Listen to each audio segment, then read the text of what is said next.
Can you see me now? Picture me rolling, my nigga. Can you see me now? You gon' remember my name. This is your captain speaking. We're coming in for the landing. Hold on tight, baby. We apologize for the turbulence. We know we got you rocking. We on our way in. You know what it is.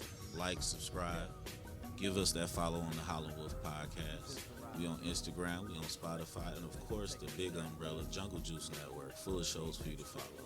The Howling Wolff with 2 F's. If you ain't fucking with me, you already fucked yourself. Twice. All right, check it out, dog. We got some great guests in, man. I got a great show for you, man. Starting off right here, we got Tez. Tez is a Detroit native, you feel me? All the way, connections out to the DMV area, you feel me? All the way out to Cali. National artist, you feel me? Give them an introduction of where they could follow you, Tez, before we hit the next artist. Shit, Shovel Tez everywhere. Spotify, Instagram, any handle you can get your hands on. Shovel Tez for sure. Tap in. All right, man. And a special guest right here, Zorilla right here. Go ahead and introduce yourself. A big writer in the community that has some dope movies out. Y'all saw him on the last podcast. If you one of our original guests, man, we had an awesome podcast and we had the whole cast of the Coney. Tubi movie out right now. Go ahead and give me a review, drop a review on the next one, and stay tuned for the other projects he got going. Tell him where to follow you at and how to catch your projects. You can follow me on Instagram at ZhuGangRilla. That's ZhuGangReala. On Facebook, it's under my government, Maurice Farr. And the projects, all my projects right now on Tubi, I got several. I mean, I could discuss them. I don't want to label them all right now. I'll be running down for a minute. All right. But what's the movies? You got a catalog of movies that's pretty robust. They could go check out your artwork and your style right now. Can you list a few off for me? Yeah, the Coney. I'm the writer of the Coney. That's from Jacody Films. I work for them. I work for 3 different film companies. So I work for my own film company, which is Twisted Reality Recordings and Media LLC. I also work for Jacody Films, and I work for Best Around Films. So I got projects. I got the Coney is out, The Noise and Music, My Hitters 1 and 2, The Plant. I'm a writer on that as well. I got a bunch of more stuff coming. All right, we're going to get into it too. I can keep going, but like I said, it's kind of lengthy. All right. Next artist, y'all already met him on the last one if you was tuned in, man, but it was so good we had to run it back because we got a special connection we going to unveil for y'all, man. YBI Jaimo, what's up, though? What's going on? All right, man. Glad to have you back, man. Drop off a few of your next events coming off, man, so they can stay tapped in with the culture. Well, we're doing a wine tasting with you. Oh, for sure. So you already know what it Jungle is. Juice wine tasting, we're doing that. Did you hear it? Did you see it? Did you taste it? Get that shit. Yeah, so that's really it right now. I got a little performance later, but, you know. If they want to see you in person, where they can catch that performance? Damn, I don't even got it on me right now. That's all right. That's all right. We're going to cool put it in the though. league. We're going to drop it, though. You know what I'm saying? My man be everywhere. You feel me? All right. We're going to get into it, man. I was so excited for this episode, man, because we was talking so much about the YBI legacy and the stories that you was telling. And just so happened organically, man, I ain't even planned this for y'all. Y'all really witnessing the blessing on tape because we had really coming in to talk about all the great projects we had. And then we had another artist coming in, man. And it's really just awesome to see so much Detroit legacy in the building at the same time. You know what I'm saying? We have the legend that lived the story, you feel me? We have a legendary man telling the story, and we got another legacy member, you feel me, out there pushing the art and taking the legacy to the next level. And it's great to see Detroit developing, man. For sure. This new story you developing, we dipped in. How much you feel comfortable about talking about how you even kind of became a part of the talks of developing that story? I'll tell you what you want to know. All right, then let's get into it. You feel me? So, you know, this is not just a story everybody has that everybody's been trying to buy. Everybody's been writing the books. Everybody know Detroit is a gold mine, a history and stories to be told. You feel me? We the last of the real ones because the only reason the other movies were made first is because the difference between them and Detroit is we didn't talk. They didn't want our money, our stories to make no money. Because they was pissed off at us. We was the one making bills. We ain't like cameras either. You feel me? Yeah. You couldn't even take pictures of real niggas. You feel me? Back then, they taught us how to ball. We was the niggas that told Muhammad Ali, I'm sleep. Look at all them old pictures. Nobody smiled in the pictures. Nobody smiled. You know what I'm But saying? they're fresh as hell though. Listen, Drip down. So you even in the room, tell us a little bit of your history, how you came up in Detroit, who you are as a Detroit native, and how you even brush shoulders with these gentlemen to even be able to have the right to tell the story. Okay, well, as you know, I'm Zoo Gang Rilla, so I was one of the owners of Zoo Gang, and one of the people who helped move a lot of artists. You know what I'm saying? As far as like who was trying to get their music heard at the time we were doing things back then, and one of the artists happened to become like my best friend, and that's Jaimo, YBI Jaimo. You know what I'm saying? So basically, he was a Zoo Gang member, and so it was basically in house because it's their story. It's his father that basically was doing this project, and so it's been in the works for a while. And Jaimo actually came back to me and had said they was gonna do a project. He knew I was already into the writing stuff. You know what I'm saying? He told me in the beginning that he wanted me to be the one to write it, but I actually was not gonna be the person that was gonna write it at first. Somebody else was gonna do it, and then whatever happened fell through. They was taking too long with it, or it was the lady from Hulu. it was a lady from Hulu. And so something happened, and they came back to me and said, well, you know what, Mo, we want you to write it. You know what I'm saying? Because Jaimo had been telling me, just go ahead and write it, and I'm going to give it to him. I'm like, look, dog, you don't know how much work come into putting together a script. Like, I work on it. I put a lot of detail, research, and stuff into it, you know what I'm saying? So I didn't want to start without, I wish I had started like that because I would have been done faster, but I didn't want to start without Pops actually giving me the green light. So once Pops gave me the green light, it's a done deal. I've been working on it ever since, bro. You know what I'm saying? So, And are you too? Yeah. and Vic, oh yeah. And then so they came to me and they said they was trying to get the movie produced. So my cousin is a producer from Hollywood. Well, he's from Detroit, but he works in Hollywood in DC. Victor Bibbins. And so he's also a person who finds funding for films and stuff like that. So I put them two together, and it popped off. You know what I'm saying? So it worked. So and then they came back and they said, look, Mo, we doing it. This what we're gonna do. We're gonna do the YBI movie, and they didn't know if it was gonna be a series or a movie at the time. And they asked me my input. I told them what I thought and talked to Vic about it. And he said, yeah, that's what we're going with. And so he went back and talked to them, and it all worked out. You know what I'm saying? So you guys feel like it's going to be a series or a movie? It's going to be a series. That's what I feel, man, because I feel like the story is too much. big. Yeah, it's too much to tell. It's too big and too natural, and I feel like it's been that white whale that's been out there, that story that everybody's been waiting to be told. That's right. That story that everybody's kind of been gunning for, and it has to be told because it's such a large part of the history. Y'all running around here as youngsters right now, and the reason why I'm styling this show right here is because it's so much rooted in your own city. You running past, y'all running around talking about red zone before it was anything about colors here. Red zone was about the red zone of these kids lighting up the city, and the police ain't know what to do with it. This was the red zone. This is where the action is.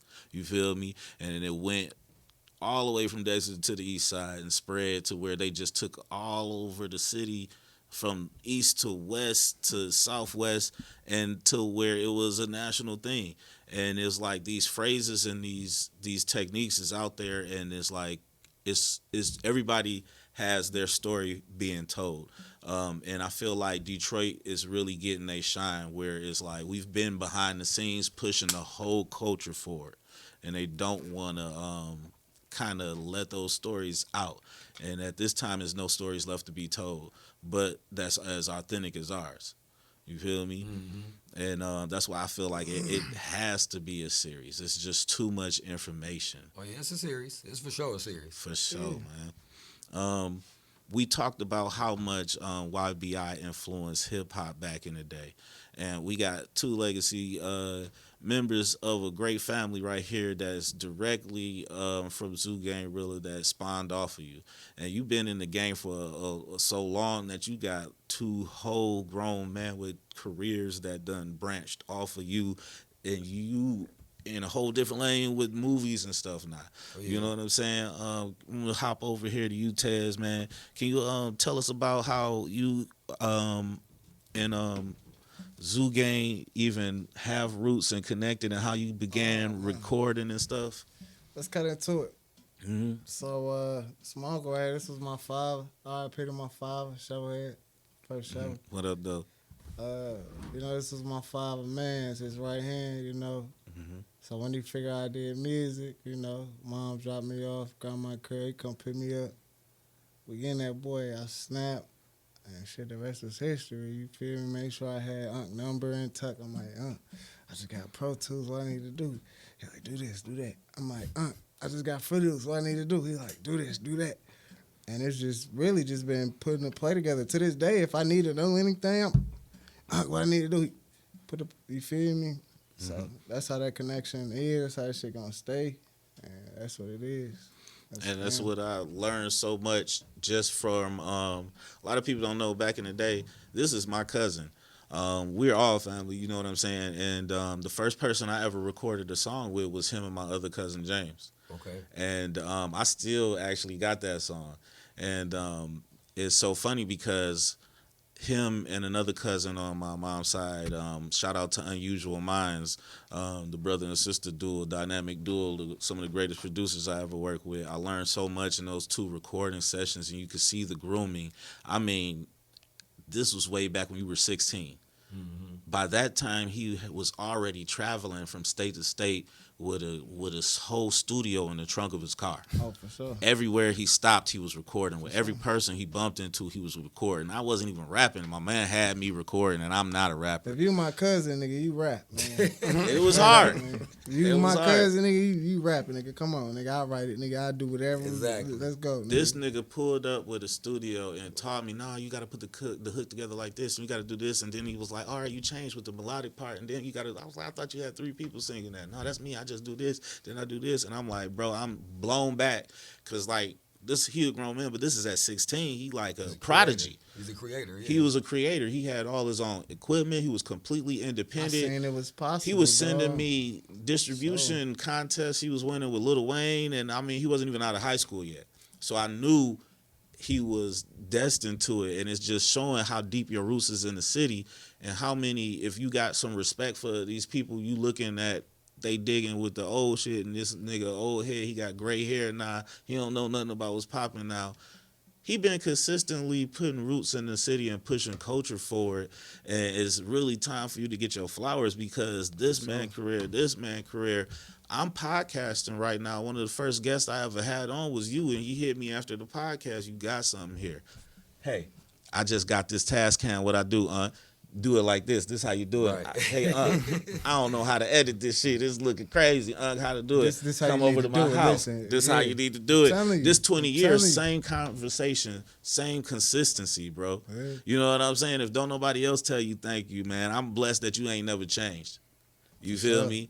That I could benefit from the same blessing today in modern times, that you still got the life and the energy to push just as hard as you pushed this man many years ago. For sure, man. You feel me? So, And still pushing forward, man. Can you jumping over to Jaimo, man? Let's talk about how you even got there, because we was connecting off screen where you was telling me how this is the first person you recorded with. Yeah, well, oh, that's hard. That's hard. You feel me? That's why I told you it had to happen that's like hard. this. He That's don't even hard. know that. That's hard. That's why I didn't want you to That's know until hard. he was on camera. That's Y'all don't hard. even know. Yeah. This the first person he Nah, recorded man, with. I ain't got the studio in the car right now, so you feel me after the podcast. Let's go right Jaimo now. was an artist already. yeah, I though. was an artist. Okay, already. my When bad. I had stopped doing music, and I got back recording with him through my homie West. Okay. You feel what I'm saying? Okay, And then, understood. like, he used to be like, I like private sessions. So Yeah. what he used to do for me was I used to come over to the crib. We used to have like mad niggas over there recording. I'm like, I ain't like recording around a lot of people. You know what I'm saying? shit. So he just called me like, look, Yeah. Jaimo, look, you can come over Friday, this time right here, this time right here. Give him the whole night. Whole night. And I'm like, damn, I don't know Yeah, how I to got work this niggas shit. like that, yeah. This nigga took like the index cards and wrote step by step how to load the beat, do the whole Pro Tools shit, everything. That's like, Gave him put a template up. put a for him, template so up he- for me, he- everything. so So it my sounded first better. 2 CDs, my first 2 albums, like I recorded actually by myself, like jumping on the mic, come here, come back to the computer. You know what I'm saying? He was at work, he was asleep. Yeah. So But you good. You getting that record. You Yeah. feel me? Oh, yeah, we had 24-hour studio. in my That's house. hard. It never shut down. That's hard. You feel me? That's Unc, hard. the first person that ever took me to a movie premiere. Put me on. You feel me? yeah, for sure. I called him for my first episode. He showed up with the whole cast of the Coney. Shout out to all of them came. He came with the my man Boone. You know, shout out to Boone came what through. it You hell feel for me? hell, no. Love to have you back on. Put it out in the universe now. You feel me? Members and family members of the podcast did my very first podcast before anybody showed me love. PSA, you feel me? I'm sorry, PAS. You feel me? Prolific All Stars. You feel me? Shout out to Credible Cross. Shout out to Entity. They came through and laced the episode, man. And had connection with them for years back through the city, through Unc and through schools and everything back then. And big blessings to the episode. I'm still holding on to the microchips that I messed up. The biggest episode I ever had in my life, nobody ever seen, and y'all don't even know how heartbroken I'm about it, bro. That? The guy, hell of a, you feel me? I don't even want to speak on it, but he sat down for me in his studio, gave me the prediction on Baby Tron, played unreleased music. You feel Did me? you do what I told you to do? Did y'all lose the Man, files? You got the hard drive? I got the chips, but they told me I formatted them and they can't recover them. No, you can't never format it. Never, ever format it. Man, I ain't know what I ain't know. You feel me? But now I know, but it still hurt. You feel See, me? if your stuff was damaged, Hold you on, could, let my nigga get that bitch.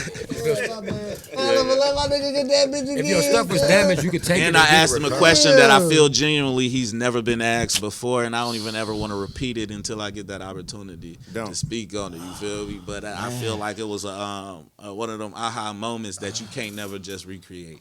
You feel me? So you just got to be blessed to live and learn. You feel me? And not fumble the ball next time. You know what I'm saying? And it's a learning. I ain't gonna cry over no spilled milk in front of y'all. You feel me? But I was weeping. You feel me? I was hurt, and it happened on my birthday too, because I woke up excited. You feel me? Wanted to play it back, roll a blunt, hit the floor. What the? It's my first podcast. What is going on? You feel me? Yeah, but like man, that's just we on something. air. My ratchet ass family want to be on the podcast. Go on, get 30, talk 30 to me and let them in. You feel me? We ghetto over here. We trapping it out. You feel me? That's what it show you. We not pump faking. That's family. You feel me? Tell them just ring it. Yeah. Yeah, tell them just ring it. They'll get let in. Okay. All right, go ahead. That's one of the things that happen though as a creator, bro. You make mistakes, dog. I didn't erase whole scripts. Mad as hell, like by mistake, erase whole sections out them bitches, dog. Going back over and trying to fix them. I didn't erase whole sessions. You know what I'm saying? Something happened, lose a hard drive. I think we all did type of the stuff, we bro. did Rolling the with the interview punch. You got to roll with the punches, dog. Pains, It man. is, man. Man, I that's a mean, part it of was the one of the shit, biggest dude. gut punches, and it was like a part of the it shit. hurt even more because you couldn't even be mad at another nigga. You It's on couldn't you. even It's on you you. couldn't even You. cuss another nigga out. You had to eat You gotta that swallow bitch that one. and Yeah. swallow that motherfucker. You Go get feel some me? more. Go get some more. Because he gave me everything. You feel me? Just and it know was that- like boom, boom. I was like, oh my goodness. Whenever bro, that that shit happens, killed me. Whenever that happens, the attitude I take is that it's gonna be so cold this next time I do it, dog. Yeah. The And it put a fire in me, bro. I did okay. I know what to do now. I did it like that, but now I got a blueprint for it. So now my mind gonna work on it now with the blueprint I already got. Man, this bitch about to be out the water, and I'm gonna figure out how to put it back together. Yeah. It might not be the same exact thing, but I'll get it eventually. You know what I'm saying? Moving forward, you know the mistakes not to make. Yeah, I never, go right man, there. boy, I throw that bitch out the window before I hit format next time. I'm It saying, never happen before again, you boy. do it, you going to hit format, make sure that shit perfect next Nah, time. You look, got to. You Bro, feel- I'm gonna give you nah, an never- example. yeah. So right now we filming, right? And so we filming a movie. Like I've been working on a lot of them films you seen me do. It's been films that I wrote or directed for someone else though. Right. So this film that I'm doing right now is the first one for me and Twist Company. So I got all the footage. So every day after we get finished filming, everybody give me all the gear, they give me all the stuff, and I take it home. You know what I'm saying? So I take it home and I dump it. And the first time I dumped this shit, it said I put it in the computer, and the first thing came up, it said, This must be formatted. I'm like, shit. Right. If I format this bitch, I'm gonna erase everything that we recorded today. I'm like, no, I popped it back out. I called my man. I say, look here, dog. The computer telling me I gotta format this. I can't see shit. He said, no, don't format it, bro. I said, yeah, I already know that. Yeah. He like, you need a Mac. I'm like, fuck it then. Me and Twist had to go out and buy a Mac just so we could look at the footage. We couldn't even see nothing we was doing. Yeah. But See. hey, it was a necessity, so hey, we had to live and learn. But Yeah. that format word in this business, that bitch bad. You feel me? I learned, man. I ain't never felt worse, bro. And I had, I think, listen, this is gonna make it even worse. I had Brandon T. Jackson, who was going, Brandon T. Jackson's sister, Jubilee Jackson. Not to use her brother's name, but she's super talented in her own right. Beautiful girl, great talent, wonderful journey to tap in. She was on there as a co-interviewer. and she's blowing up with a great talent and great trajectory, and her talent is so unique, and she plays like so many different instruments. She's so smart, brilliant, blowing up. She was a co-host. We had Detroit Zilla, the Detroit Gator mascot there. Live exotic animals there. I mean, it was lit. It was something that was a sight to see that ain't nobody got a chance to see. You feel me? So after I took that hit and learned from that lesson, I just felt so inspired to do it more. And what I took from it is like I just hope other people don't let it stop them. Like I hope you have the opposite reaction. I hope it make you hungry to like want to get up and scrap even harder, because I said if I know people would have seen that, I would have had a chance. So if I just get the chance again, I ain't never gonna fumble again. And it's sometimes you need that, because I might have been nonchalant. I might have fumbled a bigger bag down in the future. I'm glad it didn't cost me nothing but my pride today. You know what I'm saying? That's a big one. Best way to look at it. You know what this sound like to me? What is that? The script to a comedy. Trying to make a podcast. You feel That me? sound like a funny ass story of everything that somebody be trying to go to try to make a podcast. One weekend you get all the niggas that you would love to have in the format. That Shit. sound like a like I know part of the stuff that happened before when you was talking about the alligator. I ain't gonna speak on it. Yeah. And while that ain't humorous, It is. You got a lot to It keep it, but it is. is. You feel me? It's wild, it boy. is It wild is. because you wouldn't believe that shit happened. You feel me, bro?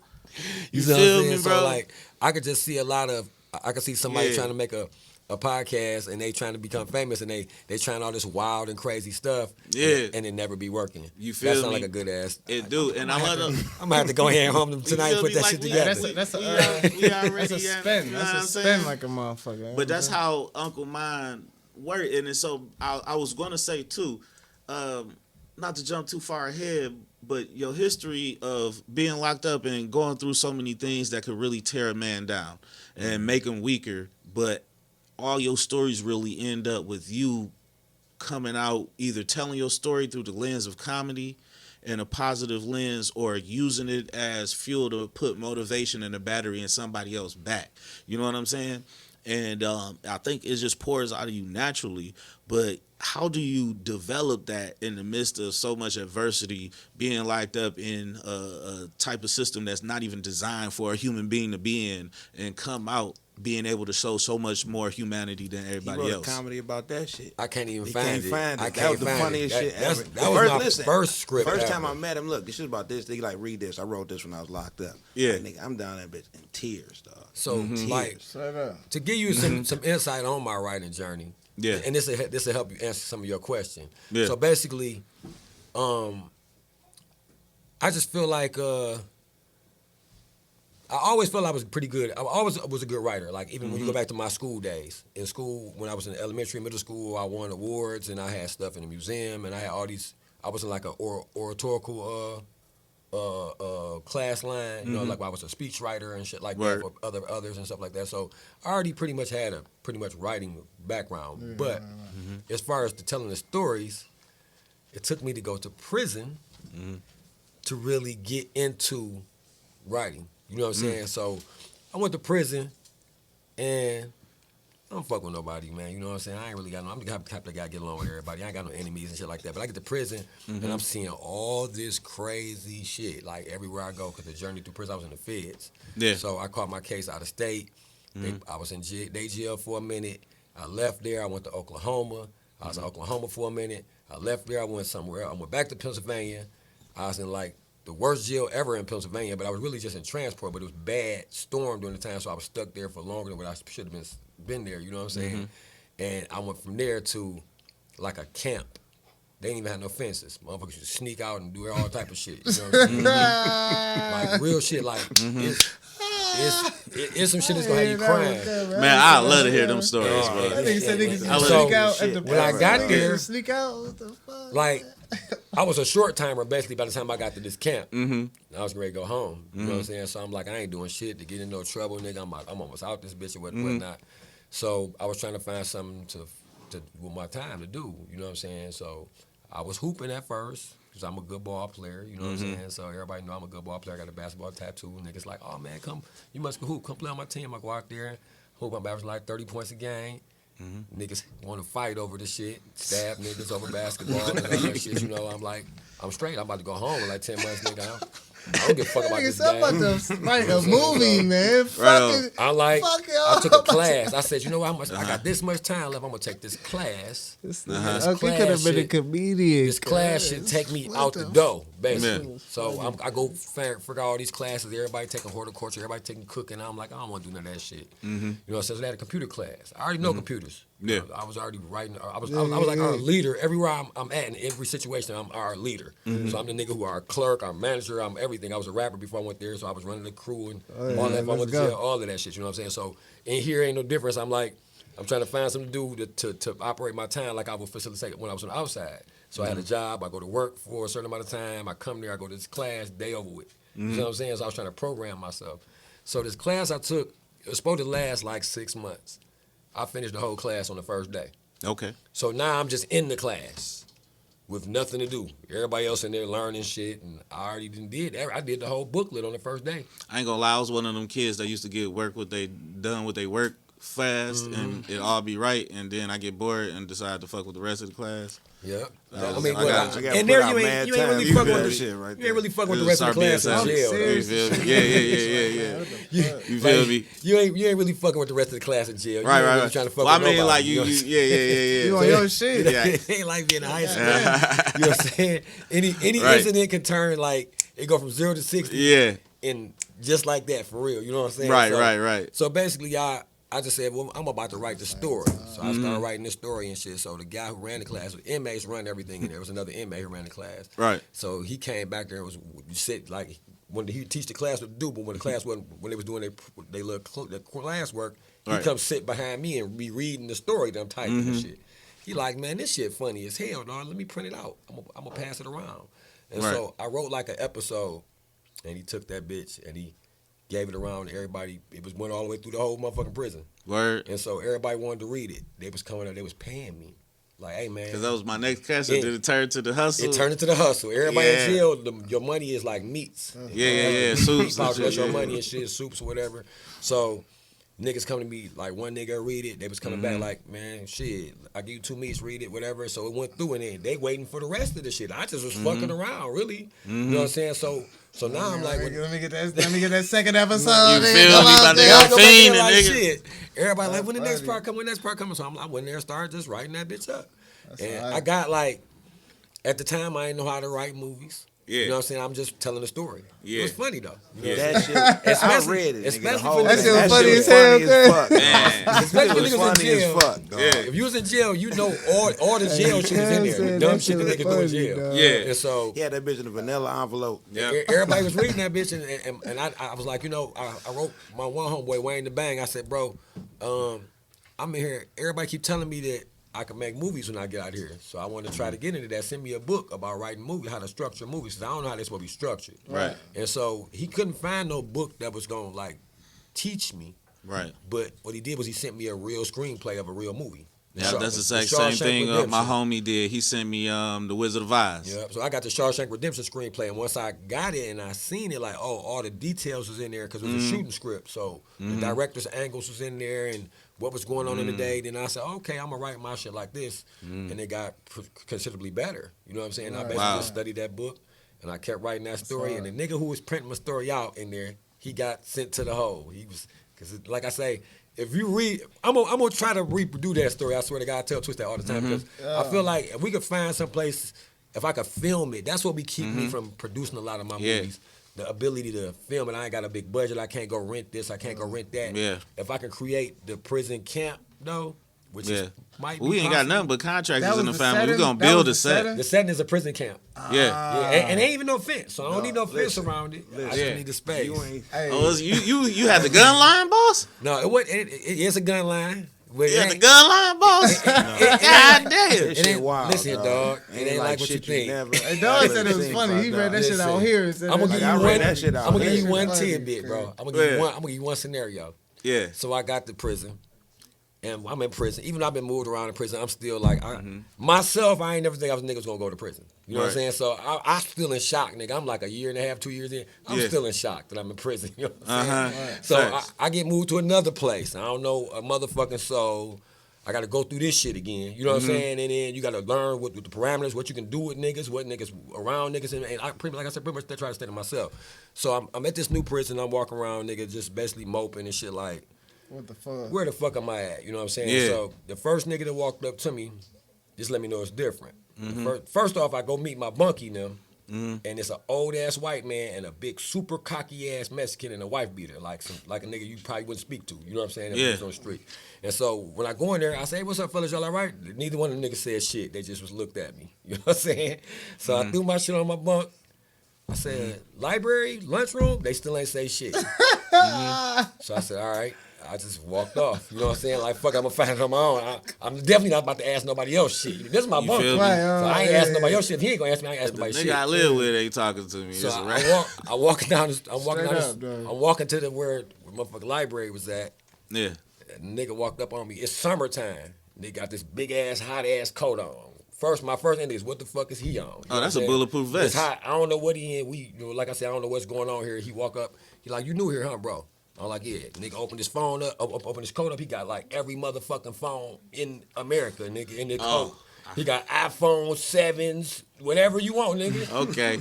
For sale. Yeah. Right now, nigga. Hell, Hey, bro. man, I just saw a TikTok of a nigga cooking. What you say they had nigga had the Benihana in Metro jail. in that I seen a nigga with a hibachi on the stairs in jail, boy, fucking it up. When I go back to the cube after I done met this nigga, I go back to the cube, and I guess these niggas they had ran my shit to see if I was all right before they started speaking to me, whatever. So I get back. Yeah. They chilling. Okay. Nigga cooking Chinese food. Another nigga watching TV. He got the flat screen, the little hand tablet. Yeah. He watching the movie, some porn shit. You know what I'm saying? They got everything that wasn't out there is out now. They got the drawer there, like you need to make a call. They open the drawer, it's like 10 phones in that. You had to go through that first with nothing real quick. They had to, they had okay, to this make nigga sure tight. All right, that- put right. his shit out. Put the tablets out. Man, but yeah, the scenario, just that whole thing, it's very, very funny, bro. You know what I'm saying? And prison is a terrible place, but it can be a good place if you use it for the right thing. Myself, I found my true calling when I was in prison. That's when I realized that, you know what, when I get out of here, I'm going to fuck with the music a little bit, but my real goal is I want to get into the films. I've been was going to get into the films before all of this. Like he said, I came home with scripts already. You know what I'm saying? So I was ready to go in this shit. I've been writing scripts since like 2010. Your homeboy was on the rap shit. You know what I'm saying? Wolff was on the rap shit. I came home about to get on the film shit, and our other partner put me to somewhere else, and we created. The Zoo Gang was already established, but I just wound up becoming part of the ownership of that, and it went from there. You know what I'm saying? But That's hard, bro. What's up, bro?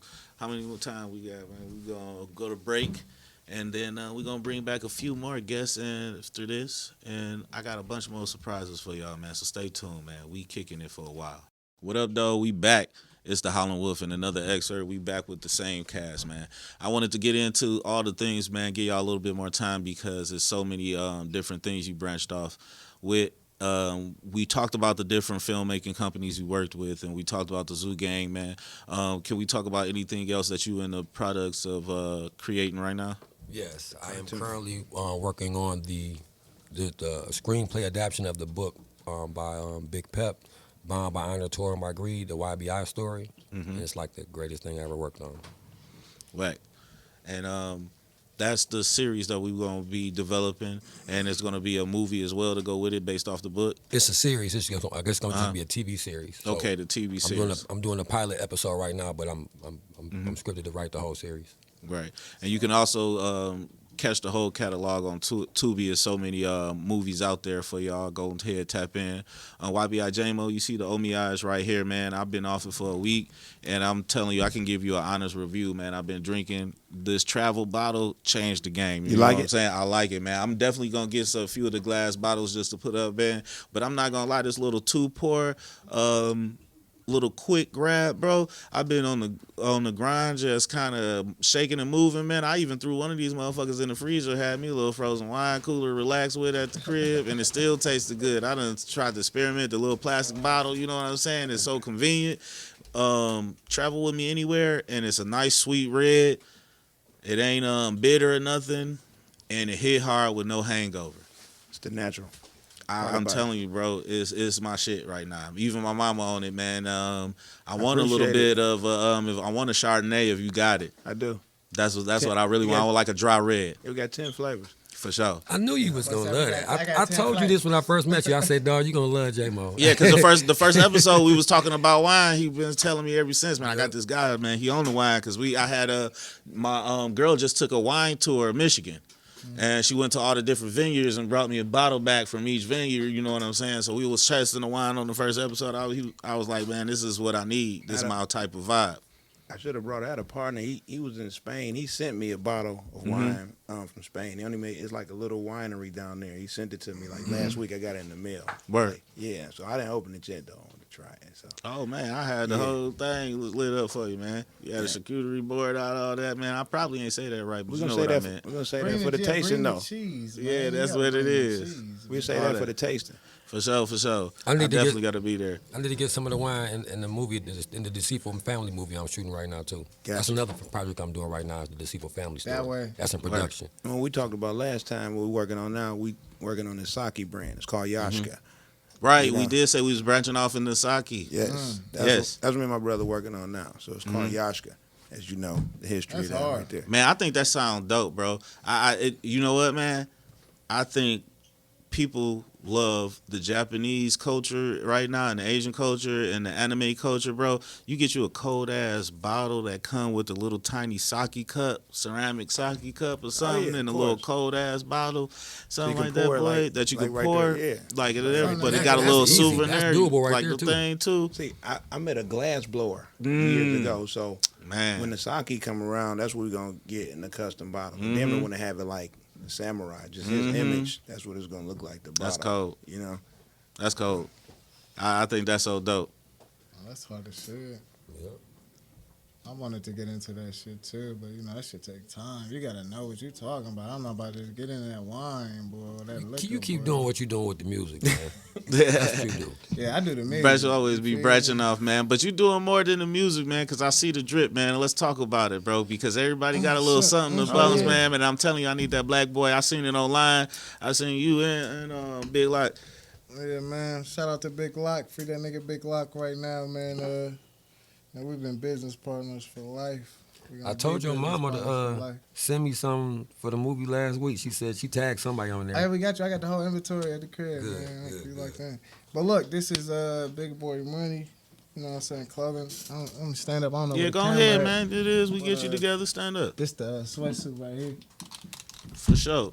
I got the little logo right there. Then we not doing like we ain't going to the mall and no shit. Like we got niggas overseas putting this shit together. We sending them sizes. We sending them different cuts. For sure. And when you see it in real time, that shit is quality stitching, quality cut, man. That bitch is made. That ain't no cheap shit, bro. That bitch is. I need a couple for the fall so I can wear them in my showers and shit. You know what I'm saying? This is amazing. That shit hard, bro. If I ain't know you, the shit hard, bro. Niggas be acting like you just be pumping like the shit ain't fresh, man. That shit fresh, bro. That shit sweet as fuck. That shit Hey, fresh. dog, listen, this is so crazy, bro, because I swear his mannerisms is so much like his daddy, bro. When we was young men, the way he moved, the way he talked, it's like I'm just looking in the past, bro.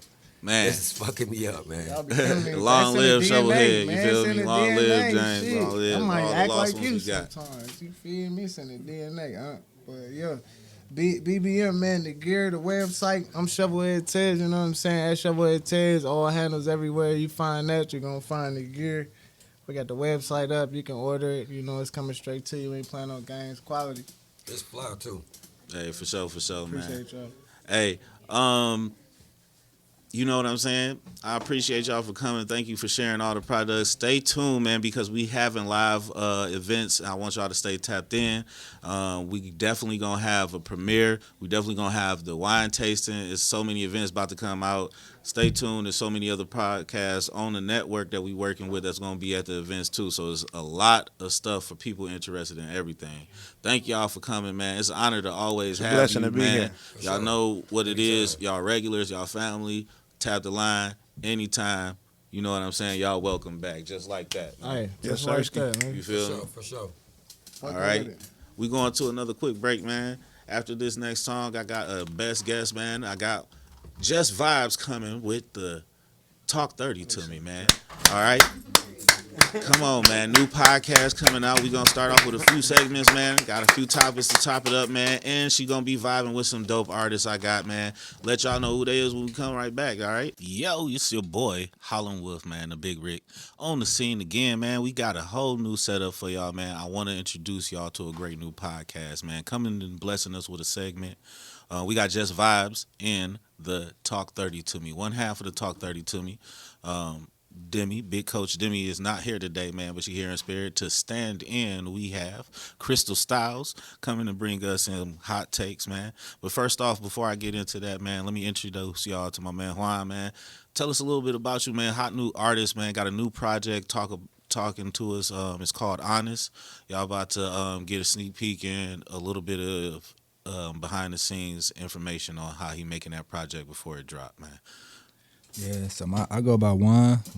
My name Juan, but I go by Juan, you know, be original as possible. Yeah, like I said, I got a new tape on the way called Being Honest. Should be on the way in a couple more months. You know, I try to take my time with a lot of my music, you know. Another studio session soon. You know, all work done and everything already, but yeah, I'm originally from the west side, all over, you know. Not a specific spot, you know. Just a cool dude out here trying to make my cheese and, you know, do what I do. For sure, man. One thing I can say, man, you sent your product over to me. You sent all your information over to me. Everything was super tight and professional, man. You had great imagery on all of your projects when I kind of was scrolling through. Like I said, it's been a crazy week. I didn't get a chance to listen to it yet, man, so I want to be authentic and give you a honest feedback once I hit the album and really get to digest it this week. I'm off this week. You know, I teach in the daytime, you feel me? So I get to relax. It's the dream cruise. I need shit to rock and listen to while I'm driving up and down, enjoying the car. So we definitely about to be playing the projects you sent over to me, bro. Talk to me about how you got into rapping, some of the places you've been performing, and kind of how your journey has developed. All right. Well, I've been writing for a long time, since like high school, but I never really took it serious, you know, because I wanted to know what lane I wanted to be in when it comes to music, you know, especially coming from the city and shit like that. And, yeah, I'm kind of diverse, so back in like 2020. I took it serious, you know. I had a friend, he was like, you know, he started like this rap group and everything like that. So I'm like, all right. He was like, you want to be a part of it? So I'm like, all right, bet. So I really was like, all right, maybe it's my calling right now to like take my music more serious. So that's what I did. Ever since then, for the last 3 years, I ain't gonna lie, I've been getting like positive feedback throughout like my projects. First, I dropped the EP that consisted of 6 songs. And then with that, and what's the name of that project, and where can they go get it to get a feel for your vibe before the next project drop? Oh, yeah, that was Hearts Divide. That was my very first project, Hearts Divide. You can find it on Spotify, iTunes, everywhere, you know, YouTube. Did you work with a producer, or did you produce it yourself? Most of my beats I buy, you know, stuff like that. But I do work with an engineer called Osiris, you know. He cold, he's known in the city, stuff like that. Yeah, but back to that story. With that project, I went to Miami, did a video, shot voicemail. I got a lot of positive feedback off that. Then I came back that year with another tape. It was an album actually called Tirade of Emotions, you feel me? Because I was going through, you know, like my emotional side. I feel like a lot of people in the city don't want to tap into them vibes, you feel what I'm saying? But like me, like when I get to writing, I like, you know, I like the melodic side of it. You get what I'm saying? That's what I was going to ask, like what kind of vibe and tempo you working with, because just from off the 3 titles of the projects you're talking about, it seems like you are capturing a moment in time in your life. And it seems like you have a very cohesive album with a conceptual thought process through all of it. And like a running emotion through all the songs. I'm really kind of looking forward to experience that, see what that's like. Can you speak to kind of why that kind of has developed? Is that something you always knew you wanted your projects to kind of have an ongoing life connection to each other, or is it just how it kind of developed through your voice? Kind of both, you know, like I'm a vibey type of dude, you know, and then I like rap a lot, but I like R&B a lot too. But I like rap, but I want to try to put it both, you know, if I could put them both together, you feel me, still have that that hood side, but still have that, you know. Yeah, that's that why I soft picked the side. vibes, man, because you keep it real and it's just such an even kill. I was like, is the perfect type of rapper to fit into this segment to balance it out with the female energy, because my man is a balanced kind of dude, and I've picked up that energy. So I was really curious to see, like, what type of production and beats do you gravitate towards? Production and beats. Like what type of like beats really grab you when you looking for a beat and stuff? Like piano, if we got like some pianos in the background, you know, nice little 808, like some violin, something, you know. You like strings? I was gonna say, Yeah, because I was getting that kind of violins, string guitar. vibe, a little bit of melody. Yeah. When you said melody, I was feeling like a little bit of string kind of vibe, a little bit. Yeah, a little nice guitar, you know, some bass, you feel me? Like, I can go off some Detroit beats, but I like them vibes, you know what I mean? Like, and when I write, you know. I try to be strategic about what I do, what I say, you know, before I put it out here. I ain't gonna say all my music the best, but I know for a fact I got some stuff, you know. It's just about me marketing, you know what I mean? Pushing yourself out there, you know what I mean? Right, and I To can the really next see level. that effort from behind the scenes and the way you're approaching your projects. I can really see that in how you're developing. I think that's like damn, thought just but I was saying it seems like as you're describing your art and you're going through with the titles that you have a very like visual way of thinking, almost like you're trying to paint a picture in the person's mind. Like you want them to be able to close their eyes and kind of see like this cinema of rhythm in their head. What do you think type of moves you trying to like carry with this next project that's about to drop? What stage in life are you capturing now? All right. I think the cover will explain a lot. Like, the cover not out yet. I haven't promoted that yet, but like, you feel me? Like, just by the title being called Being Honest, you know what I mean? Like, I'm gonna try to be as honest as possible. Like, I feel like my hot song was the intro, Point 'em Out. Like, if you hate, point 'em out. You feel me? Like, I'm gonna have vibey songs on this one, but I do want to be as honest as possible, you know. Get more in touch with me, you know, tell people about myself, kind of, you know, still have good vibes, you know, still like motivational type, you know, like I feel get people on, you know, get you their want mind people right. to be able you to know what I mean? have a different kind of experience with one album. You want them to be able to be a little bit more reflective and be able to transition through the moods. I like that. Yeah, exactly. All right, don't let them put you in a box, man. I like your vibe. I like that sound. I'm definitely looking forward to it. You can't get more authentic than an album called Being Honest, you feel me? So I think you're going to really get to know this artist when you tap in, and I'm excited to look forward to this drop, man. And as you can see, my man got a good head on his shoulder, and he's a balanced dude, man. So we have myself, dope-ass nigga that talk that shit, you feel me? We got Crystal Styles, the OG, the stylish motherfucker, the trendsetter that's always been making the moves behind the scene, you feel me? Giving her flowers, man. OG Crystal Styles. Always fly, you feel me? Bringing that OG perspective, man. And we got Jess Vibes, man. Kick us off, man. Let us know what your podcast about and how you talk that hot shit, man, from your perspective.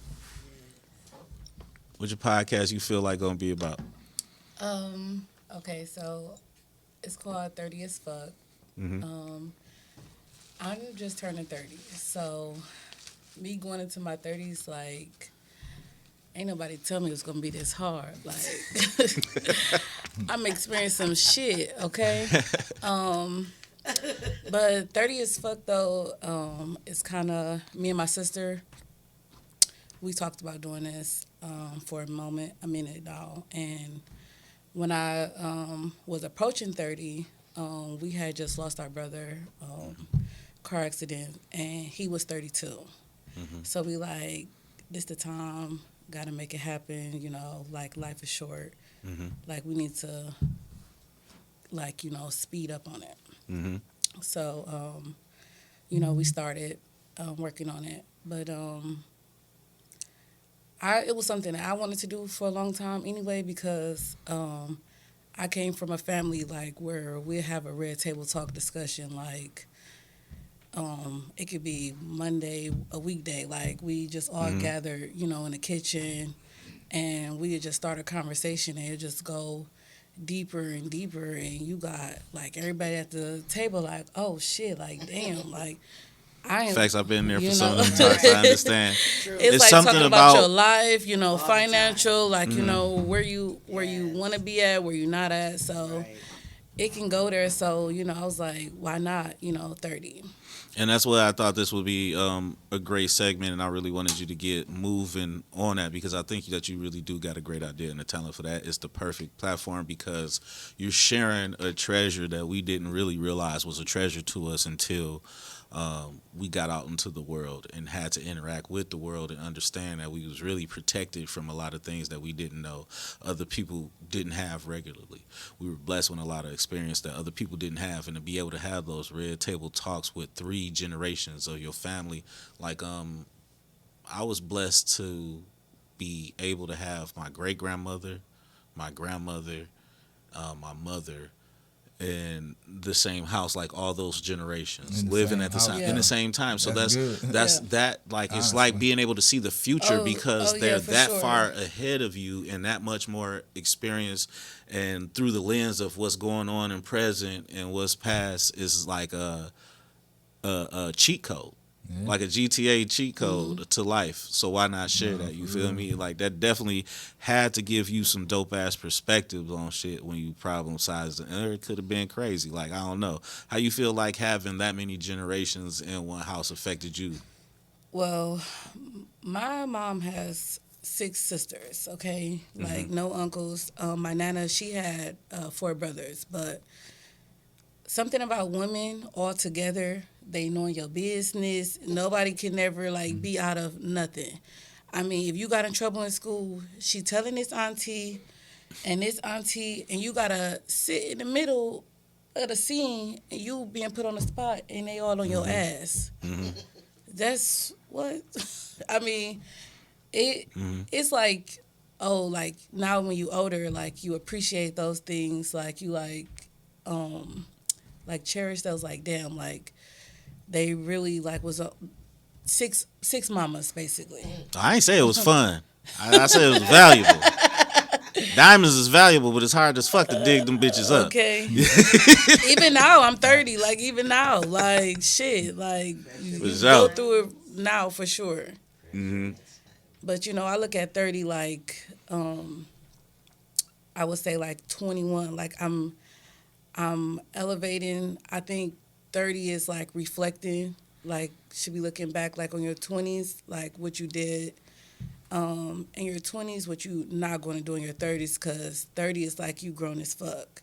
And you thinking that your 20s is like, damn, you got it bad, but you really don't. Like, I know you be like, oh, you're just only 21, whatever, but that's your times and your moments where learn them lessons and those mistakes, and you see that when you turn 30, like, you're not going to do that. Like, I see, like, where I'm going.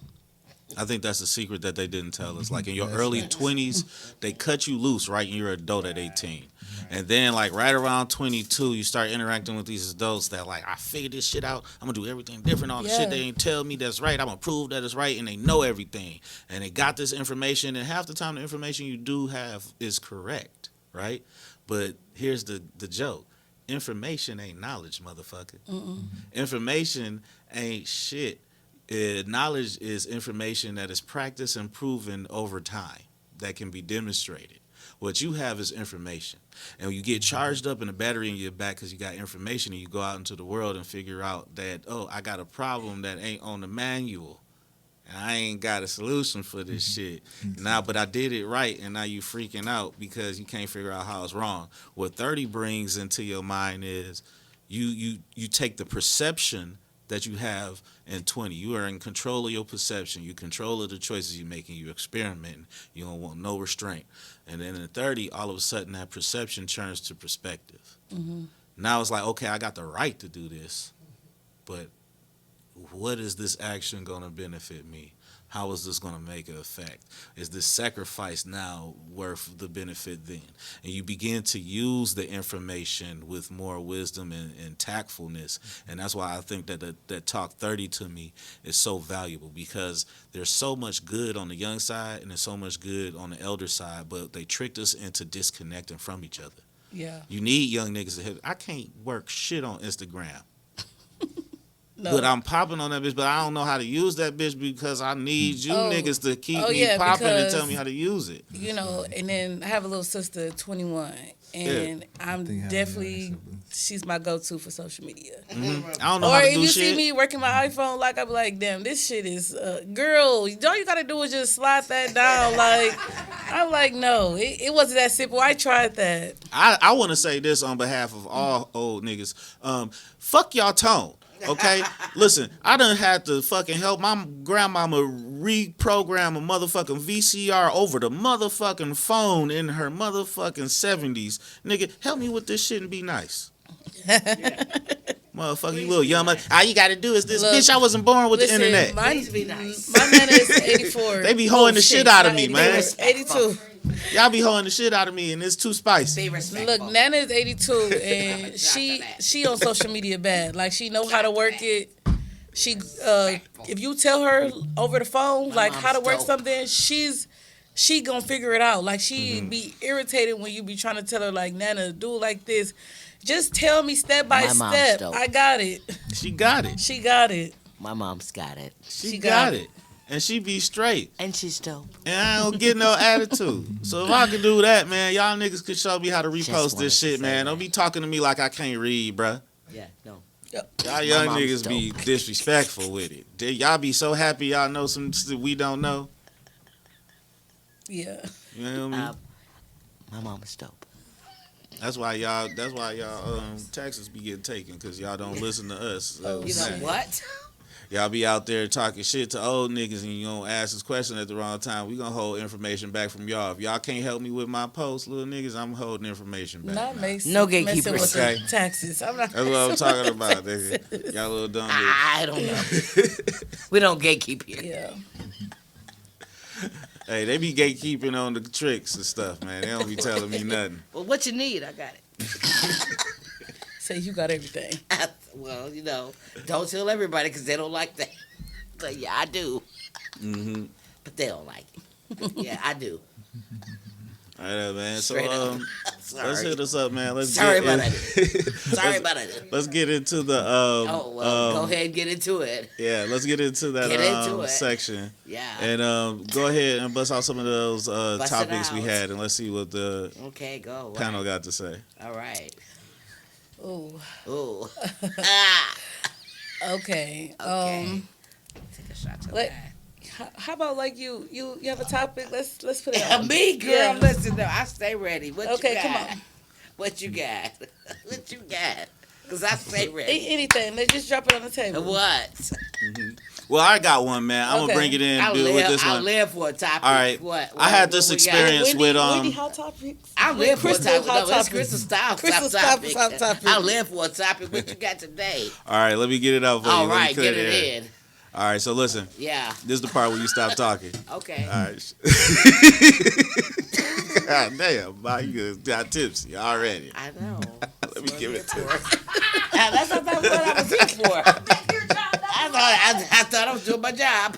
You almost there. Look. Let me get it in. Listen. Get it in. So, this is a real problem and issue that I see that a lot of black women encounter in their 30s and stuff, and there's a lot of professionals out there got good jobs, you going in there, but you frustrated at a job that you working at because your boss is using you as a nigga wrangler. Whoa, wow. Exactly, that's a long right? word. Exactly, and let me break harsh. it down with it to you, man. Let me break down the idea. So what nigga happens wrangler. Yeah, let me break it down. That's kind of racist, and I don't know how I feel about that word. All right, you gonna let me break out the rest of the idea. So listen. Come on. Every time there's a problem with an African American male or an African American woman, they call this manager in to deal with all the hard problems. Yeah. They play her like it's just because her skill and you're such a great people person, but you are making my day unnecessarily hard because I only have negative interactions with people after you set me up into a situation that sometimes the employee is right about. But it seems like you're always putting me in a hostile situation as a woman, and you feel comfortable doing that just because I'm a black woman in a professional field. Where they work at? I can't give you that information. Damn. But you know what I'm saying? Nigga regular. He said nigga regular. Yeah. So like, how do you feel like this? You worried about the wrong information. The information is the phenomenon of black women being used as a shield to deal with black What's the anger manager in the name? corporate file. Where they work at? You feel me? Karen. Sound like a Karen to me. Definitely a Karen. Well, like, okay, The so what? if I have Okay, if I have my co-host here, Well, Big you Demi, Please speak. I can't. she's more the intentional, you know, spiritual woo style, like get to the bottom line. Who is that boss? But see, Where they then work you at? know, I be on like the raunchy side. That's where like we kind of balance the two, and is beat that manager ass. She gonna come outside. Clutching my pearls. Well, for sure. Like every time, like I've seen it happen in real time. Like every time this person has somebody check come up short, I just punched in. And it's the check. You know what I'm saying? It's like, or like, you know what I'm saying? Like, have you ever noticed that? Like, I'm always used as the Band-Aid. I'm always used to fix every situation, and it's not just because I'm capable. It's starting to feel like you taking advantage of me, and I would like to come to work and have a decent day too. Can I take a shout out for Nola right now? Because that was my dog. She was my. Let's tell you something. We about to go to break. She saved a lot of lives. Hey, we back, man. We get a little lit right here, man. We go call an ambulance. She We had gonna call the ambulance to come. Well, she was my. Call the ambulance. She was my support dog.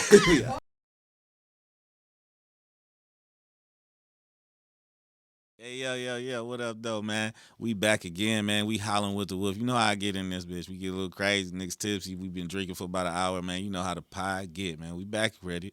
You know what I'm saying? So, back, we gonna finish up this question, man. The question was, man, we got people out there using black women as nigga wranglers. And yes, it's a jarring-ass topic. What the fuck is a nigga wrangler? Well, let me tell you.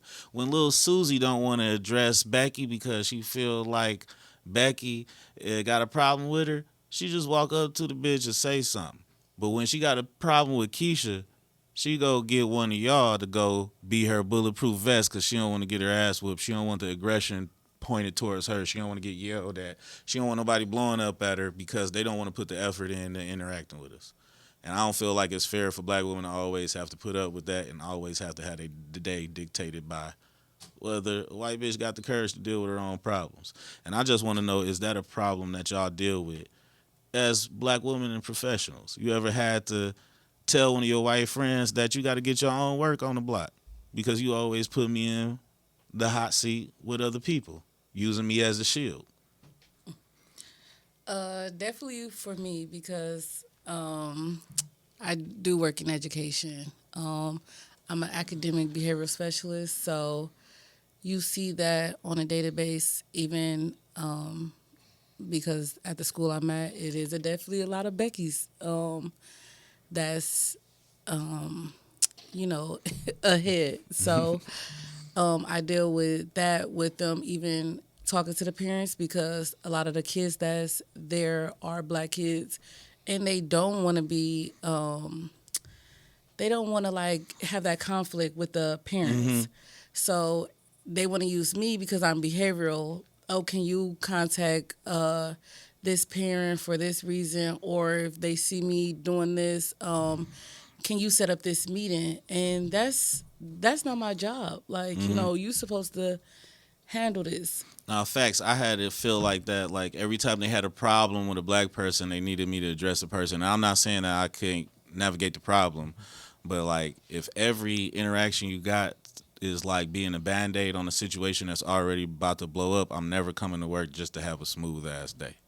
You know what I'm saying? And that's like something I wanted to speak to for the young professionals coming up at 30. You gotta learn how to speak up for yourself and navigate that and have the courage to be like, no, you go ahead and take care of that. Because once you fall into that Band-Aid type of situation where they just slap you on any problem they got, like, oh, Jess got it, oh, this person got it. Oh, for You sure. ain't never getting out of it. And then them seeing me, my age, because they're a little older, that, they could just say, oh, go ahead, do this or whatever. And I'm like, and I am that person at times where I'd be like, okay, I'll do it. And be like, and then it'd be times where it's like, hold on now you just taking advantage, and you got to, that's not my lane. All right. Your lane is your lane, this mine. All right, now this next question I want y'all to listen to. This for the whole panel, man. I want everybody to chime in because I think this might be an experience that, everybody know this, man. Can you tell me on these dating sites, what is with this new shit with these weird ass bios I'm seeing from niggas and bitches, bro? Why every bitch in 30 now want to watch anime with a nigga? Why every bitch got cat ears and on their headphones on these social media sites?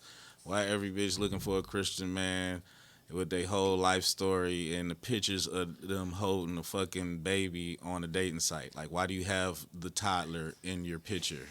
I'm not that freaky girl, so that's not me Well, at not all. freaky. I mean, like, ain't it weird I just think to have that's your weird. kids on your dating site? Like, for real? I'm not putting my kids on no fucking dating site. Thank you. Can we please make that not okay? I'm not even gonna let you know I am who tired my of seeing kids bitches is. saying I'm a mother first, but you on a dating site. No, you want some dick second. Is this a prestige dating site? Never heard of that. All of them. I haven't seen one where it hasn't. You, Juan, chime in, bro, because I'm not the only nigga, bro. What up, though? From the females, like, when you scrolling left or right, bro, am I telling lies? Ain't you tired of seeing bitches holding babies talking about I'm a mother first, but you out here Well, looking for for dick one, on a I don't dating even site? think you're supposed to be putting your kids on a. Putting You your babies on there. it's You supposed holding to be the you. kid, it's Why you with your are you kids, showing and your this kids? you sitting on the couch with your kids. It's like Oh, this, like well- a happy family. Well, they saying Like, that they're looking for a daddy. That's what that Basically. means? Yeah, they're looking That's for what a they're daddy or translating. something. Hey, straight from the dictionary of Talk to Me 30. Every time you see a bitch taking a picture and they send it with the kids, they looking for a daddy. You guys need to just keep Stop scrolling daddy past. shopping. Swipe left. I don't know which one it is when you don't want to fuck with them. Swipe left or right, because Keep swiping. keep swiping. That's what they want. They want you to be daddy, be in that I'll house, definitely keep swiping on that one. and y'all gonna be in entanglement with their baby daddy or who. They don't even know who their baby daddy is, I guess, at that point. You fuck If with they- the online dating line? I mean, That be, I hit the bitches. Well, that's what it is. sometimes, but not all the time. I ain't gonna say I'm die hard to that shit. Yeah, but, yeah. you know, Okay, so and I got it's a like, I got a when home you girl, going- and she, she be on a dating site, and she came in contact with this guy, and he telling her like, oh, I gotta pick my kid up, whatever. Like, this is after their date. Mm-hmm. She picked him up from like for the date, and she's like, I gotta go pick my kid up, whatever. Actually, it's actually around the corner from here. Mm-hmm. So she like, okay, like, well, do you mind, like, since we right here to go pick this kid up? She went and picked the kid up. She's talking about something, he in there for like 5 minutes or whatever. Okay? And then she getting the kid, and she like, well, go back to my house. He go back to her house. You just was playing stepmama. I just told her, like, you just played stepmama, you know that. She like, I didn't play stepmama. You literally did. You just went on the first date with him, his kid, and y'all just had a family. So bitches is getting trapped too? Bitches is hell yes. Like, First date. Bitches is getting, wait. This is new news to me. Maybe I'm a old nigga. bitches is definitely getting trapped trapped. with no kids. Listen, I guess it's hard out here. I'm not single, so. But if I was, it's definitely it's a whole separate life out here that I don't wanna deal with. Sorry. But You ain't lying. she definitely Like, y'all see where I get it from. okay. I don't know Listen. about the bitches either, mama. She met this guy, like, she was in with him 2 months. He stayed a little far out. 2 months. 2 months, and he didn't live here. He lived like 2 hours away. And after the 2 months, he said, I've been applying for jobs in the city or whatever. Oh, If I come, you know what I'm saying, like, I'm gonna, like, set up, like, basically at your house, like, I'm gonna move in. Not at my house, but So I said, like, what made him comfortable? What made him comfortable to say, You gonna let him stay with you? He like, I did not. I swear. Like we went on like maybe 2 dates. We talked here and there. I won't talk about it because it wasn't about. We went here. Hey, what's the most you ever finessed out of it? But he was about to move in. Be honest, how much you ever finessed? Because if a nigga tell you he moving in 2 weeks, that nigga could just stay where the fuck he at. Don't fall for that. Yeah. When the time you done finessed the bitch. I told him, I said, he's staying there. Once you let him in that door, you're not getting rid of him. Do you know what that is? Yeah. What is that? What is that? Please tell me. Because I said what it was. It's a fucking couch surfer. I ain't sleeping on the couch. No, I ain't sleeping on the couch. I'm sleeping in the bed. He's so old. I'm sleeping in the bed. They out here. I'm sleeping in the bed. They don't care. They I'm take a too couch. tall. They're couch surfers. Yes. Hey, listen. Take any space available. It's a story time. Let me tell you about this shit. I had to give my girl sister hip to the fact that her sister nigga was homeless. Listen, she dated this nigga that she made online, right? And every time a man come over to the house, I come in the house, it's some stanky ass shoes by the side door.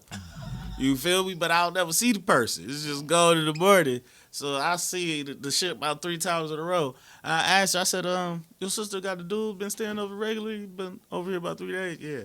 I said, just a heads up. Hope he a good guy because he homeless. She said, why? Whenever a nigga put them shoes on that landing by that basement, instead of by the front door, the motherfucker stank because he ain't got no place to stay and he don't want nobody steal his shoes, so them bitches stay laced up whether he sleep or woke. He need to leave them outside. When you see a nigga's shoes, y'all need context clues, ladies. Keep your big brothers around. Them trapping ass niggas, you gotta talk to them. When a nigga take his shoes off and you see a shiny ass heel print in them motherfucking Nike pad, boy, them bitches ain't been taken off in a while. Them his only okay? pair. If you can't take your shoes off and kick back and relax, I mean, you ain't got no place to kick your shoes off. The first thing you do when you get off from work is take the motherfuckers off. You did? The socks is terrible. Hey, man, you got to watch them niggas. Y'all need context clues. That's why y'all got to have real niggas in y'all life, man. Well, I just feel they want to, like, look past that because those is definitely, like, flags that you would have picked up. Now, let me ask this question to my man as your perspective as a male. You got sisters in your family, bro? Or any kind of female cousin? You got a brother? Yeah. Nigga, you blessed. No girls, man. Man, no cousins or nothing. I got a lot of aunties and I got a mama, you know what I mean? All right, man. All right, I'll say this. I'm tired of girls that are younger in the family marrying weird ass niggas that ain't like none of the niggas you related to, and now you forcing this nigga on me at the reunion, and this motherfucker got bangs and the motherfucking anime t-shirt and the choker on and shit, and I gotta like make regular nigga conversation with him at the table like, hey, shit, man. Could y'all at least like bring some regular niggas around me, bro? I was around my in-laws one time, man, and one of my sisters-in-law brought this nigga home, bro. This nigga had the most juiciest S curl I ever seen, bro. With the Michael Jackson curl, like one curl down and the bang in the front. In 2023, like, it's just crazy. Where you even find the S curl box at, bro? Some guys still getting that, man. I couldn't, but. Boy, you a wild motherfucker, boy. This nigga had well, they had like the he had a satin dress shirt on, fam. Oh no, see, with a jerry curl, nigga. No comment. And then you would. I ain't cool, man. You feel me? At least. Well, help us what out, about y'all man. guys? Y'all be having weird ass bitches. Like y'all girls is like a lot of guys y'all be bringing, and y'all want us to sit there with them. They cool, whatever. You talk to them, be like, where did he find her at? Like you. I know you. Where was you at when you found her? First of all, we not asking y'all to get along with them. We asking y'all to be our covers. No you know talking. I'm not invested in this bitch. I just need you to cover me. I need you for a backstory. You want me to get to know these niggas. And you can tell afterwards they be like, build yeah, relationship okay. with these weird ass niggas and hang out. Stop making me meet motherfuckers. I don't know what she doing, but she doing something for you to sit there and be able to talk to her, be with her, because the bitch is weird. Oh man, I done had a lot No of comment. It's a lot of weird hoes I done came across with. I done came across more weird hoes than niggas, and yeah. Hey, bitches do be weird. But that's what I'm saying, man. It's not a lot that's not weird out here. They be different kind of weird. Bitches be delusional. Weird, The average very bitch is delusional. Very much insane. Very much put like a whole story they just built, and you just sitting there like. I say it's more normal. I say it's more normal niggas out here than it is weird bitches. The average bitch is delusional out here looking for a nigga they never met and got weird ass rules for a relationship they never been in, and then will exclude a normal nigga out of her life just because he regular. And then you meet a regular woman and you think she fit all the stuff, and then you get this bitch home and find out that this motherfucker got a bag full of toenails in her bottom drawer and shit, and you thought this bitch was regular. Like when hoes is weird, it'd be a whole different type of weird. Yeah, y'all got a lot of quirks like out y'all there definitely and a lot go of get issues the woman that out sat there and just like read up on like the fairy tale of the Disneyest most shit that she could think of what she want her men in life to be, and she stick to that, and it's no change in her. Like I don't know, but she's not in the real world. But that's what I'm saying. It's more of those out here than it is definitely weird and niggas. y'all picking them. We don't have nothing else to pick. Y'all picking them. That's the majority of y'all. Y'all, when it is the real ones, y'all find something. Oh, like. Her ankles touching. I like. No, that's not true. I can't settle for that. I had a good one. I just fucked up. She's slobbing on the side. Like, just deal with that slob coming off on it. Just wipe her mouth with a little napkin or something. Like, y'all gotta find something like, oh, like when she talk, like she flying out her mouth. Hey, I ain't gonna lie. Them I some things like, that you could say. You could be like, okay, I could, I could deal with that. I ain't gonna lie, I like bitches that got a little something wrong with them because all these bitches is built the same. All these bitches is buying the same size ass, the same size titties, the same titties, and they look exactly like the trannies. Well, because if you look too closely, you gotta figure out which is which because y'all like the same style when shit. y'all going in a DM, when she going through your phone and your DMs, y'all on Instagram, y'all liking those bitches. Who is? Y'all niggas, y'all liking them, big booties, big breasts. Nice to see on TV, but you can't go by what's liked on Instagram. So it's like, damn. Then y'all done went off to the deep end and DM'd her. It's like, well, why don't y'all ever fucking imitate the shit we want y'all to imitate? Nah, we like that picture, so you go buy an ass. I like the picture of the bitch slobbing on the dick too. You ain't doing that ass shit, goddamn it. But you gonna follow that example. Y'all pick and choose what the fuck y'all want to do. That's a little extra. God damn. I'm just saying, then want to blame the shit on us, man. Y'all try to use us as the motivation for everything. Well, that's what y'all like. We like what the fuck is just out here. We like variety. Yeah. But everybody is building the same Lego. Everybody buying the same Lego pieces. Well, we like variety too.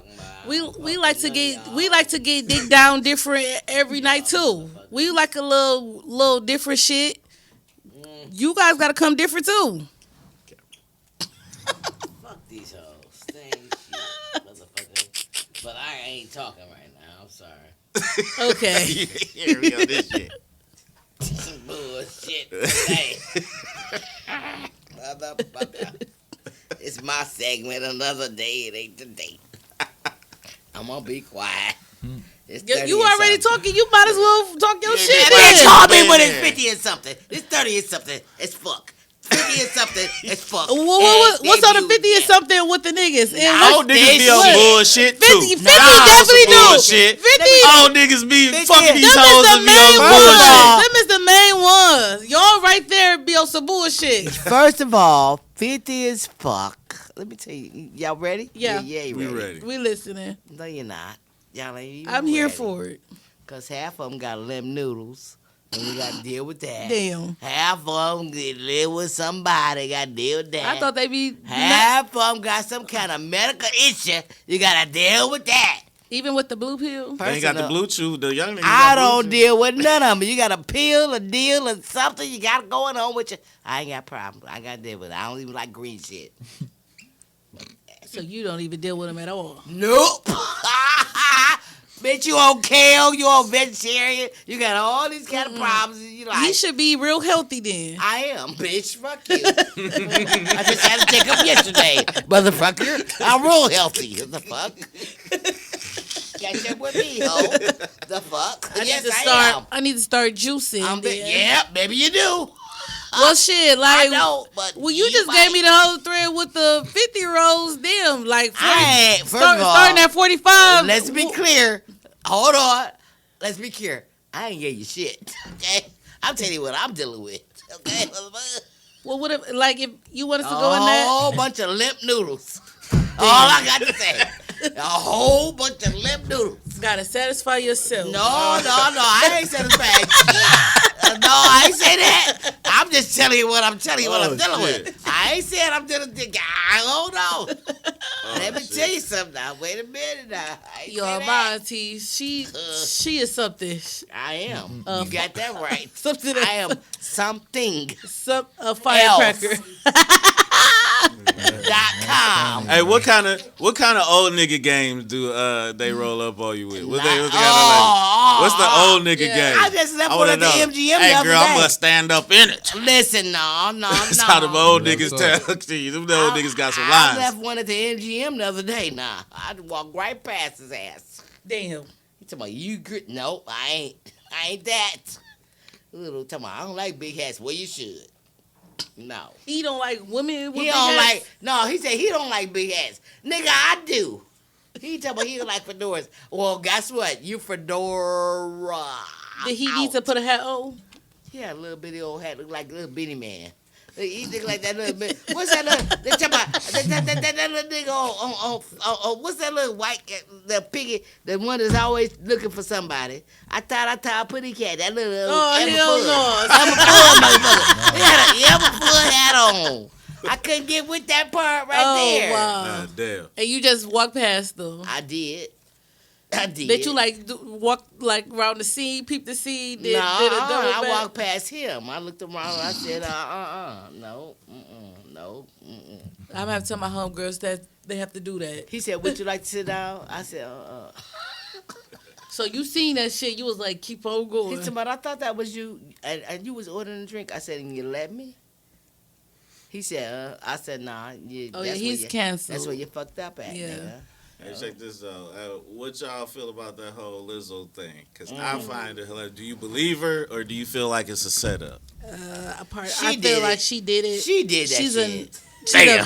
They ain't even thinking about it. She was being a fat, nasty girl. What she is, she's a freak. She did it. She was a fat, nasty, like you said, hoe. She did it. I don't know why she made her eat the banana out the sex worker. I believe she did that shit. I feel like she wanted to do that.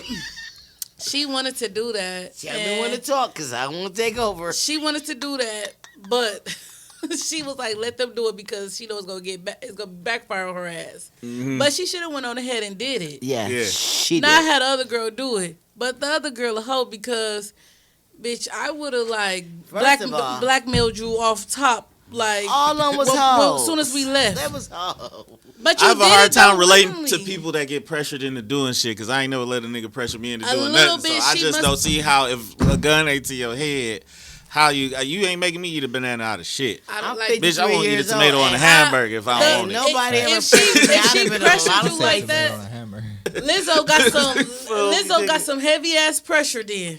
Cause a bitch can't make me eat no banana. Got some heavy ass something. That bitch breath be heavy. You gonna eat this banana about that? Eat the banana out the pussy is crazy. Eat the banana. I've been in a lot of places. Ain't no motherfucker ever. How you chat that shit? Ever made me want to do something that I ain't want to do. You got. She the first person to get winded during the chat. What? First of all, first of all, you're not making me do shit that I don't want to do. So I feel like I really don't feel like they should really get no money out of it. I feel like y'all wouldn't have really got no shine and y'all really wouldn't have got an opportunity to dance for nobody. So if you had to eat a little banana tasted pussy, then okay. I don't feel sorry for you. You ain't get raped. Y'all hoes, they told you to lose some weight. You didn't lose it. First of all, if it's a weight limit on big girls, then it ain't that much of a weight limit. So if you hitting that bitch, you out of line. She didn't want. We don't want your knees to pop and have to pay for the insurance. She didn't want them to be bigger than her. She didn't want them to be bigger than her. You feel me? Like she didn't want them. She wanted them to stay. First of however all, they I'm the only came one in. on the stage with 6 titties. Yeah, Nobody's telling me what. What the First of fuck all, is he nobody's doing? telling me what to do or eat at any time. yeah. Out of anyone's I don't think body parts. I don't think she guilty of shit. I think the bitch You're not- said you work you're for not me. gonna tell You me too big. to eat any banana it's out a of, show out of business, and nobody's you gotta body look parts. Yeah. I'm grown to tell. You're not gonna tell me to eat that banana out of her body part. away. No. Okay. Not eating a banana out there. No, I'm not doing. that. I'm not. Hey man, I'm rocking with Lizzo. I think it's some hoe ass shit. They took her off the well, motherfucking Super listen. Bowl party, and I feel like people is too concerned about these big bitches' emotions. They Well, you know what? I feel like I've been cheated. signed up for the shit. I ain't gonna lie. I don't have that much fucking sympathy Well, for these hoes, let's man. go. Can we go there? Can we go there, sir? Excuse me. What?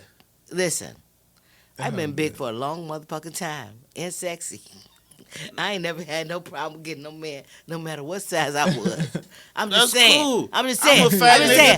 too. So, But whoa, I'm whoa, not whoa, crying whoa, if a whoa, whoa, motherfucker whoa. tell me I I'm gotta just lose weight to be saying. in the next Arnold Ain't Schwarzenegger nobody movie. ever- I'm gonna understand. I feel okay? like I feel. No, I'm a no. fluffy nigga. I'm I not feel jumping like out of She had, like, helicopters. did a This is not the contract- role for me. She did a contract with them. She said No, that like she. I feel like I've been cheated.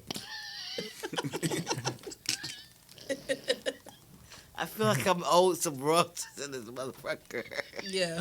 I feel like no. Let's get down to the business about this shit. You saying saying these you- big hoes feel like Lizzo owe them.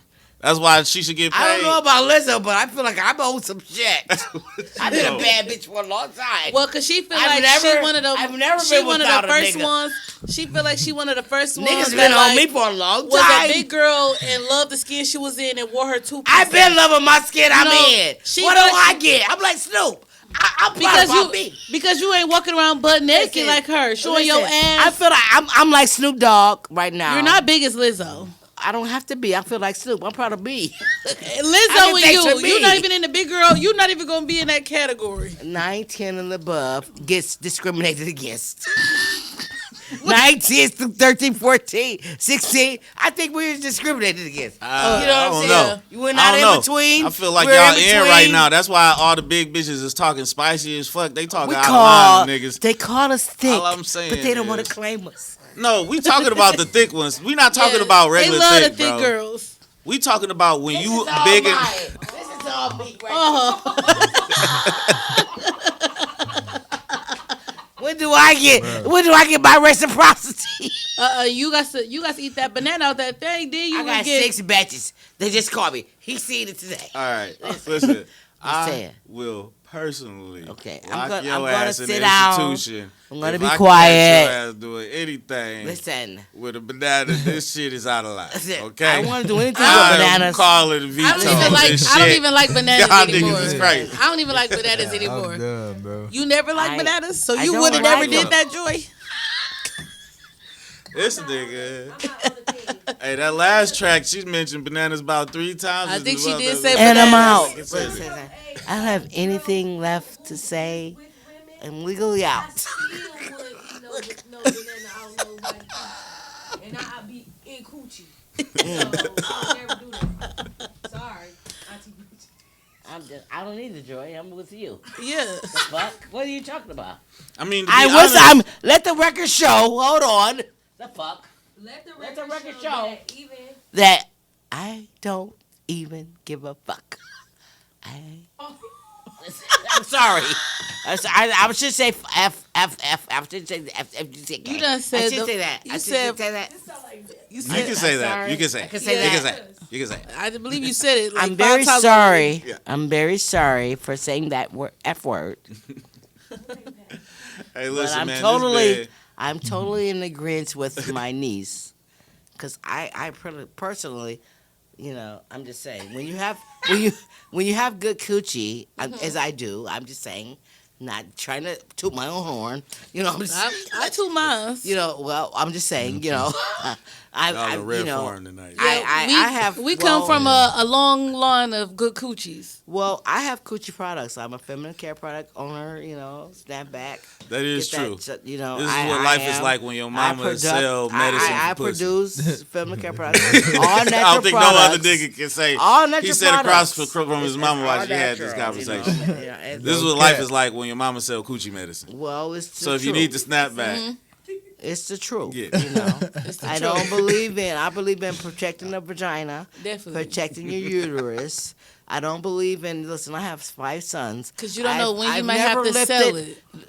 Well, hold on. I don't sell shit. Hold on. Wait a minute. Hold on. I don't need to sell nothing. This shit's so good, people just bring me shit. I'm just saying. Period. They just drop shit on me. Period. I get free shit. I'm just saying. Hey, I'm blessed. I'm just saying. Okay. Hallelujah. Okay. You know, you don't lift heavy shit. I told them that you don't do that shit. I've never taken out garbage. I have 5 sons. I've never done that.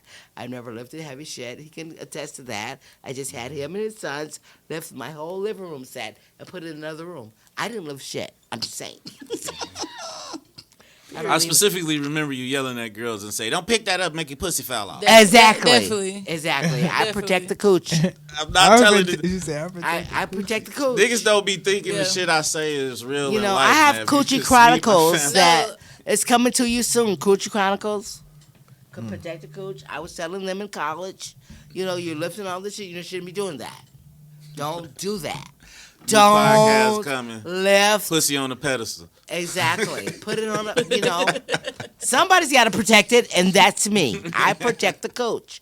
So I get miracle ideals for the cooch, and it's wonderful. It's wonderful. I've never had a problem with the cat. Okay? Period. Now, it has been dead cats on the line that I've rescued. Yes, I have. I have. All right, man.